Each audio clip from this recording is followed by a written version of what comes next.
Bonjour Laurent Allary, donc vous êtes chargé de mission auprès du directeur général de CFI.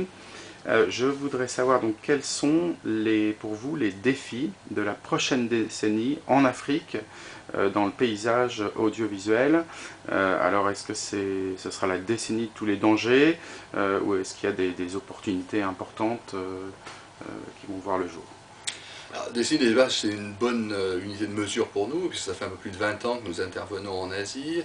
CFI a commencé, encore une fois, sur le continent africain.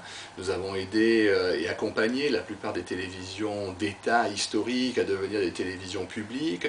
Aujourd'hui, pour une grande majorité de ces pays, il existe une concurrence privée avec des chaînes qui peuvent obtenir des licences.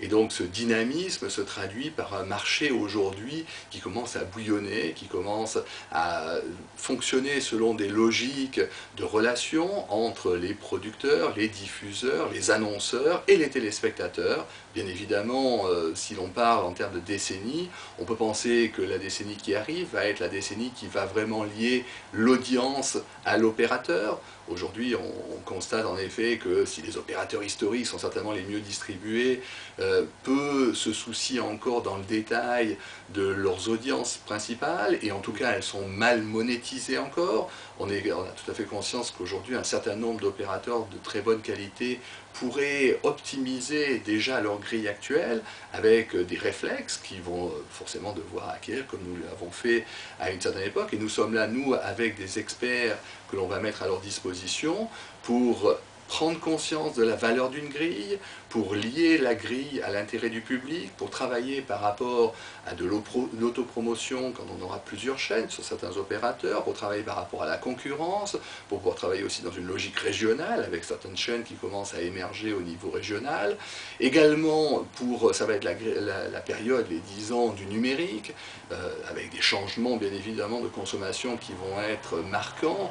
L'Afrique reste un continent au plus fort potentiel en matière de téléspectateurs pour tout producteur et tout diffuseur. C'est donc un des continents les plus jeunes au monde, c'est un des continents qui s'équipe le plus vite, que ce soit en électricité, en téléphonie mobile, mais aussi bien évidemment avec tous les équipements numériques qui arrivent, et la télévision est au cœur de l'ensemble de ces dispositifs.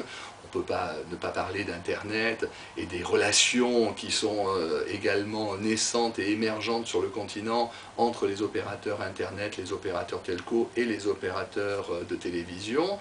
Donc, non seulement CFI va continuer à travailler en matière de management, en matière d'aide et pour donner des outils aux télévisions africaines pour pouvoir s'organiser, pour pouvoir affronter ces nouvelles données de concurrence, mais va également essayer de répondre à leurs attentes quand on va commencer à parler de fusion, de regroupement, de réorganisation des marchés et surtout de relations, encore une fois, avec le téléspectateur, ce téléspectateur qui va devenir au cœur de la logique télévisuelle. Comme dans la dernière décennie, le téléphone a occupé une place particulière et a permis de lier les Africains comme jamais il ne l'avait été avant. On peut penser que dans les 10 années qui arrivent, la télévision va être ce ciment, et CFI, bien évidemment, est à la disposition des opérateurs du Sud pour les aider à affronter ces nouveaux enjeux.